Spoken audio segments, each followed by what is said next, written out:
지난 설교를 해봤자 어제입니다. 어제 성탄절 메시지 핵심 내용이 뭐였어요? 본 그대로 오시리라. 본 그대로 오시리라. 네. 그렇죠. 초림을 기다렸던 두 분이 있었죠. 남자는 누구예요? 시몬. 여자는요? 안나. 네. 어떻게 기다렸어요? 열심히. 네. 네, 열심히인데 죽지도 않고. 네, 나이 80, 90, 100살. 네. 어떤 상황 속에서도 메시아 구세주가 올 거라는 거 믿고 끝까지 기다리신 분들 아니에요. 특히 안나는 뭐 하면서 기다렸어요? 금식하고 기도하고 예배하면서 성전에서 살면서 그분이 오실 때만 기다린 거예요. 네. 그래서 이제 우리는 누구를 기다려요? 똑같아요. 예수님 똑같아요. 시몬과 안나는 초림한 예수님 기다렸지만 우리는 재림에 오실 예수 그리스도를 기다려야 되는 거예요. 아멘. 그래서 그럼 우리는 기다리는 동안에 어떻게 하면서 살아야 할까? 기다려야 할까? 거기에 대한 답을 예수님께서 직접 주신 내용이 오늘 본문이에요. 네. 그래서 이 25장이 쓰여지게 된 그 과정을 알려면 뭘 알아야 될까요? 앞장을 알아야 돼요. 성경은 이해하려면 그 장이 이해가 잘 안 되면 그 앞장을 읽어보고 또 그 이해가 안 되면 뒷장도 읽어보고 앞뒤 전후 좌우를 다 읽어보면 성경은 어렵다 하는데 한꺼번에 그냥 다 깨달으려고 하니까 어려운 거예요. 예. 공부 잘하는 애들은 예습하고 복습하고 선생님 말씀 잘 듣고 이러면 공부 잘한다고 하잖아요. 그러니까 똑같은 내용 성경을요, 최소한 제가 볼 때는 여기 계신 분들은 다 머리가 좋으니까 3번에서 많아봤자 한 5번 정도만 그 장을 읽으면 다 알 수 있어요. 문제는 집중을 안 하고 딴 생각하면서 대충 읽다 보니까 성경이 어렵다는 거예요. 그런데 저는 보니까 있잖아요. 네. 사람 이름이 복잡해요. 이름은 크게 신경 쓸 필요가 없어요. 왜냐하면 그쪽 이스라엘 사람들 이름하고 그쪽 사람들도요, 우리 이름 부르면 엄청 어려워하잖아요. 그러니까 이름은 너무 신경 쓰지 마시고 내용을 파악하는 게 훨씬 더 중요하죠. 24장은 무슨 장이라고 해요? 마태복음 24장 별명이 있어요. 뭐예요? 무슨 장이라 그래요? 무슨 장? 종말장? 네, 종말장입니다. 마태복음 24장은 종말장이라 그래요. 예수님께서 직접 종말에 어떤 일들이 있을 거야. 그러면 재림의 때가 다가오고 있고 다 됐다라고 말씀을 하고 있어요. 그래서 간단하게 그 예수님께서 말씀한 종말장을 정리해 보면은요, 종말에 가장 대표적인 첫 번째 징조가 뭐냐면은요, 거짓 선지자들이에요. 거짓 선지자들. 맞아요. 일명 이만희 같은 존재들, 예, 문선명이 같은 존재들, 또 정명석이나 뭐 너무 많잖아요. 우리나라에 자칭 예수라는 사람이 수십 명이라고 하는데, 예. 요즘 또 뭐 엄청 그 신천지가 조용하니까 그 안상홍 있잖아요. 안상홍, 하나님의 교회라고 하는. 야, 가는 뭐 다니다 보면요, 큰 건물 십자가 달려 있는데 보면 안상홍이야. 예, 저기 그 사당 그 낙성대도 엄청 크고요. 강남에도 엄청 크고요. 우리 집 옆에도 있어요. 그죠? 하여간 지역마다 그 안상홍이 그 간단하게 이야기하면 안상홍이 하나님인데 그 안상홍이 죽어버렸어요. 예, 죽었는데 지금은 아들이 지금 끌어가고 있지만 안상홍의 그 마누라가 있어요. 어머니잖아요. 예, 어머니라고 그래요. 그분을 신으로 모시거든요. 거의 하나님이 결혼해갖고 마누라가 있다 이거예요. 그 안상홍 마누라가 하나님의 마누라라는 거예요. 그래갖고 그분을 어머니라고 모시고 있는 교파가 네, 사이비 이단이 안상홍이에요. 절대로 근처도 가면 안 돼요. 갔다 왔는데 나는. 갔다 왔어요? 네, 근처도 가면 안 돼요. 자, 종말의 때가 되면 거짓 선지자들이 이렇게 처에 만원을 끄라는 거예요. 그리고 또 뭐예요? 자연재해. 자연재해 어마어마하잖아요. 아프리카에 눈이 와요. 예. 그 유튜브에 보면 한 2, 3분짜리인데 자연재해만 이렇게 계속 그 올려주는 친구가 있어요. 그러니까 왜 올리느냐 하면 이게 종말의 징조라는 거예요. 그런 의미로 보여주고 있는데 저기 북극에 얼음만 녹아가지고 얼마 전에 러시아인가 38도 40도 예, 이 지금 처처에 자연재해가 희한한 일들이 너무너무 많이 일어나잖아요. 최근에 그 미국의 토네이도 하나가 6개 주를 그냥 통과해가지고 엉망진창이 돼버렸잖아요. 필리핀에 12월 달에 태풍이 와가지고 200 몇십 명이 죽었어요. 겨울에 무슨 태풍이에요? 어이가 없는 일들이 종말의 때가 되면 처처에 기근과 지진과 재난 그러면서 또 뭐가 있어요? 전쟁. 전쟁. 그렇죠. 코로나, 환란, 전염병. 그러면서 마지막 때는 해, 달, 별이 빛을 잃고 다 떨어질 거라고 그렇게 예수님께서 직접 말씀을 하신 내용이 마태복음 24장이에요. 그래서 그 마태복음 24장 거의 마지막 46절에 뭐라고 말씀하고 있냐면 깨어라, 근신해라, 준비해라. 그러면 복이 있을 거다. 종말의 때는요 깨어 있어야 되고요. 예, 근신해야 되고 준비해야 된다니까요. 지금 그 말씀을 마치시고 나서 이어서 25장이 연결되는데 그 25장에 위에 소제목이 있어요. 뭐라고 되어 있나요? 여러분 성경에 소제목 전혀 비유. 열처녀 비유. 예, 그 책은 그렇게 되어 있는 모양인데 25장 위에 제 책에는 천국의 비유라고 되어 있어요. 천국의 비유. 천국이 어떠한 상황인가를 말씀하고 있는데 이 25장은 세 가지 비유가 나옵니다. 첫 번째 뭐예요?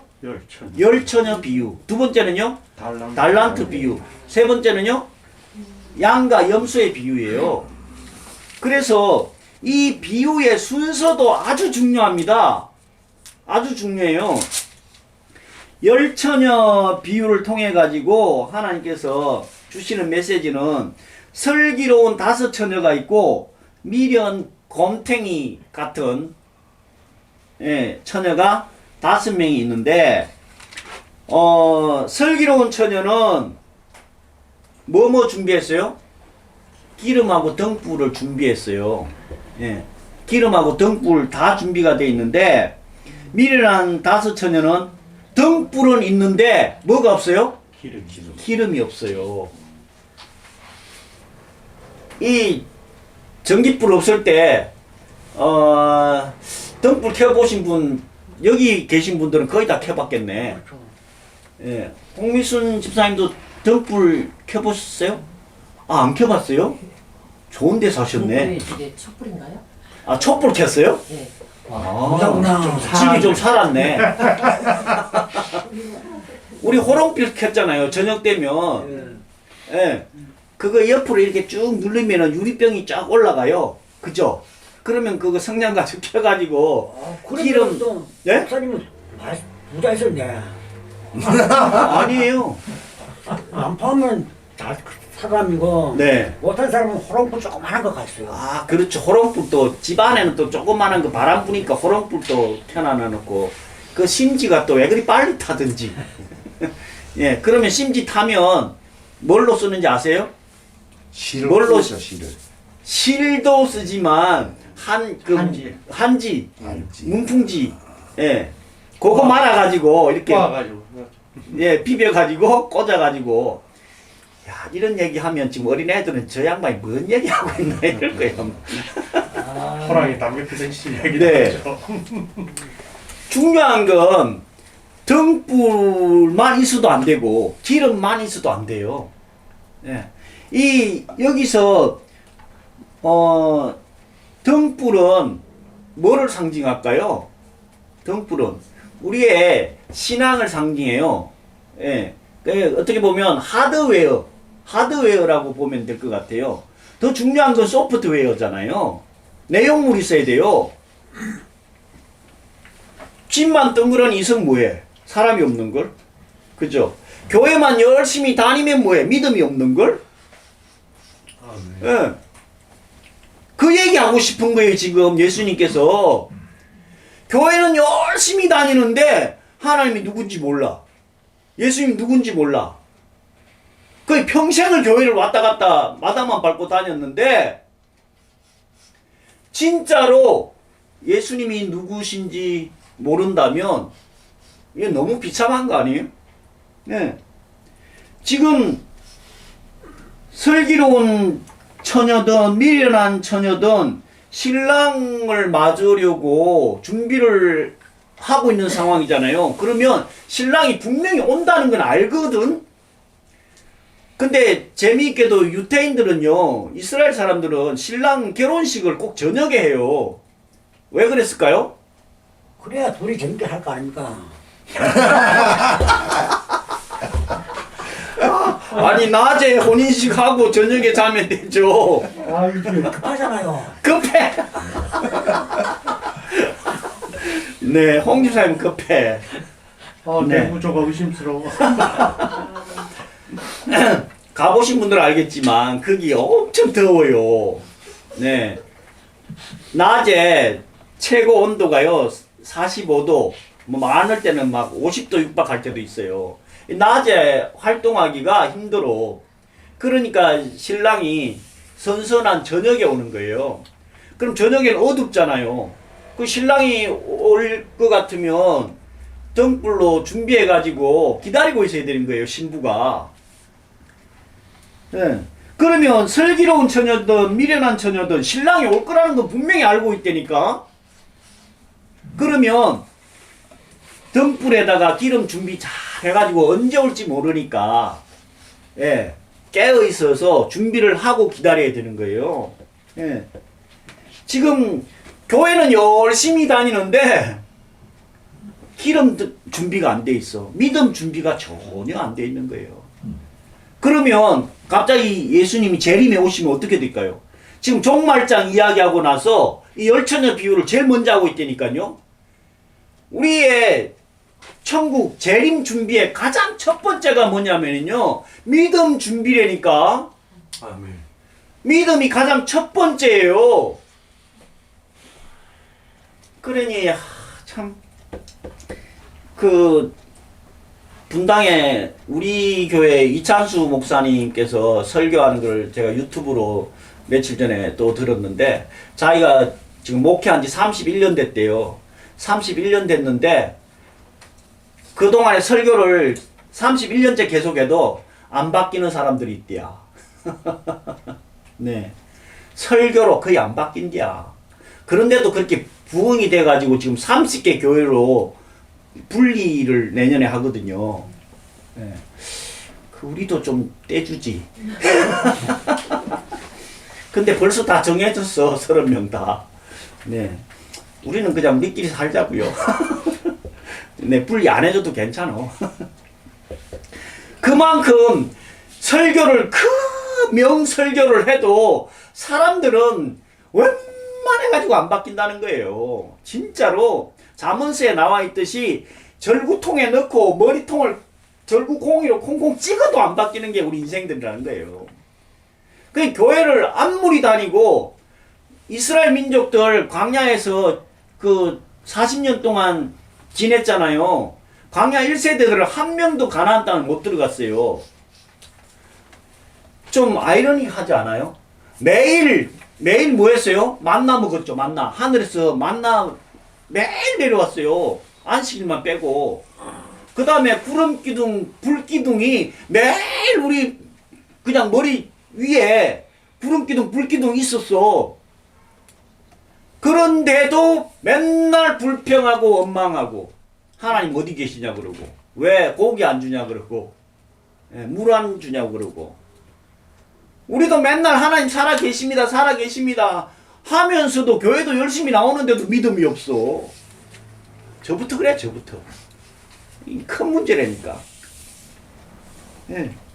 그래서 천국은 마치 열처녀 같이 이 슬기로운 5처녀 같이 기름과 등불을 같이 준비해야 되는 거예요. 예. 그 다음 비유가 뭐예요? 달란트 비유죠. 오늘 전하고 싶은 내용의 핵심이기도 한데, 예.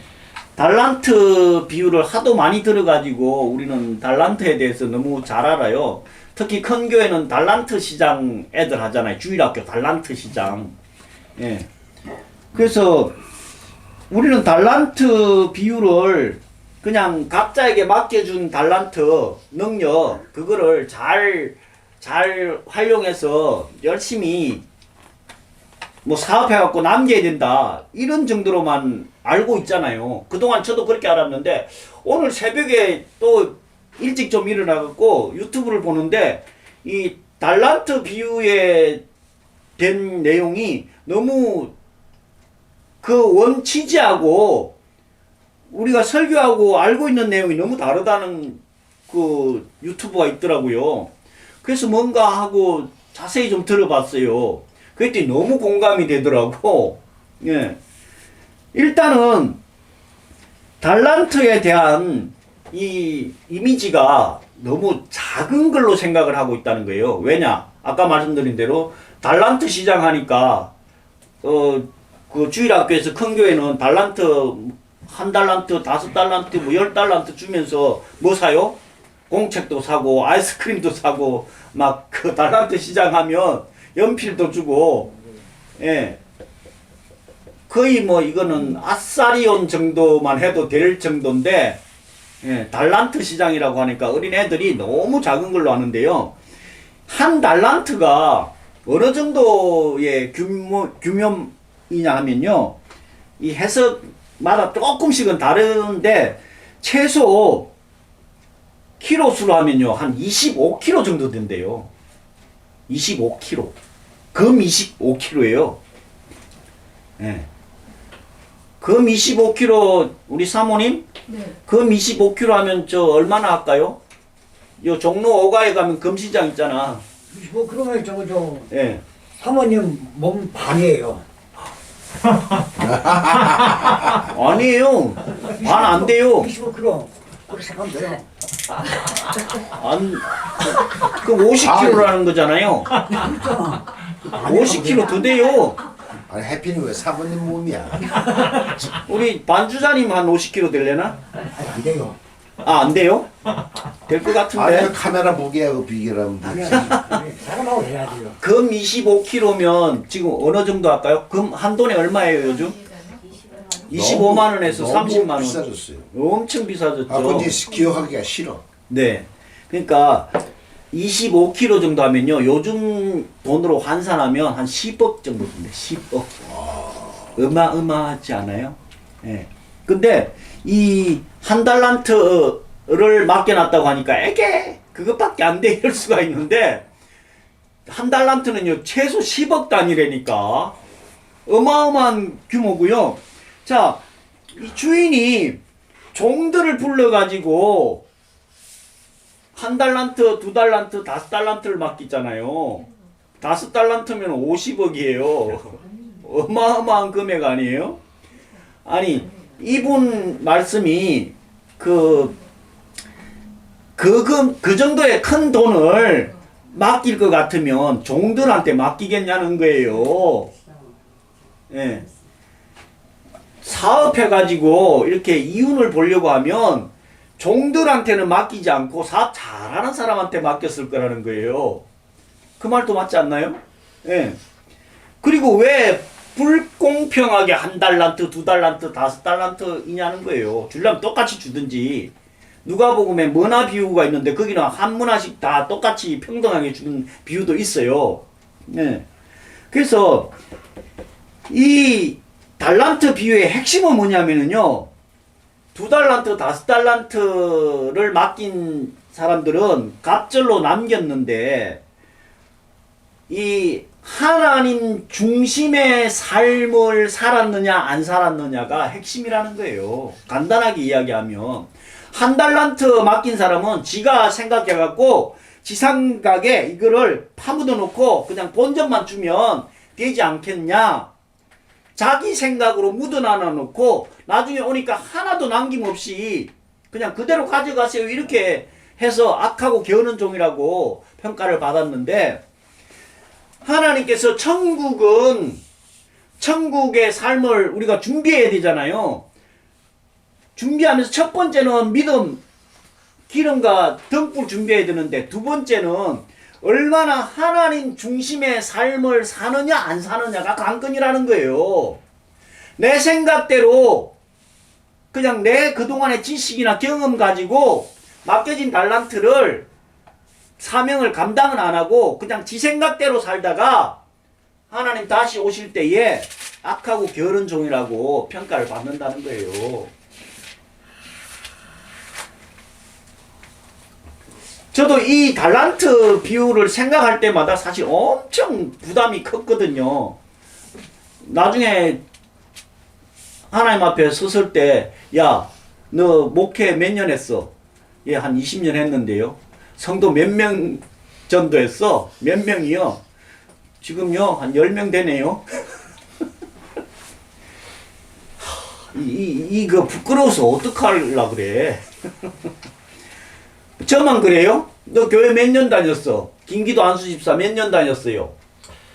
한 죽을 때까지 다니면 한 4, 50년 다녔어. 전도 몇 명 했어? 이렇게 물으면 어떡할 거냐고. 3명이요. 3명 많이 됐다 그러겠네요. 셋 다 목사예요. 아이고 다행이에요. 네. 너무 부담스러운 비유 아닙니까?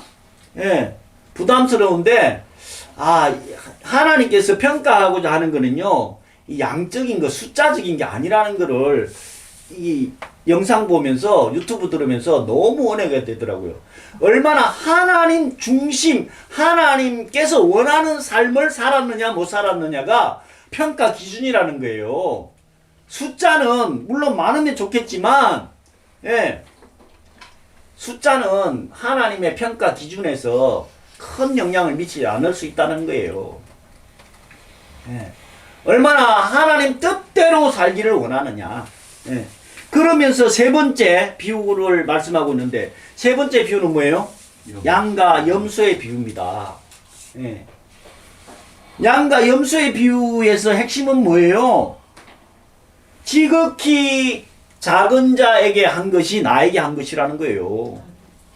내가 줄이고 헐벗고 병들었을 때, 옥에 갇혔을 때에 네가 날 도와줬다. 제가 언제 그랬나요? 오른쪽에 있는, 양쪽에 있는 나에게 한 것이, 지극히 작은 자에게 한 것이 나에게 한 것이다.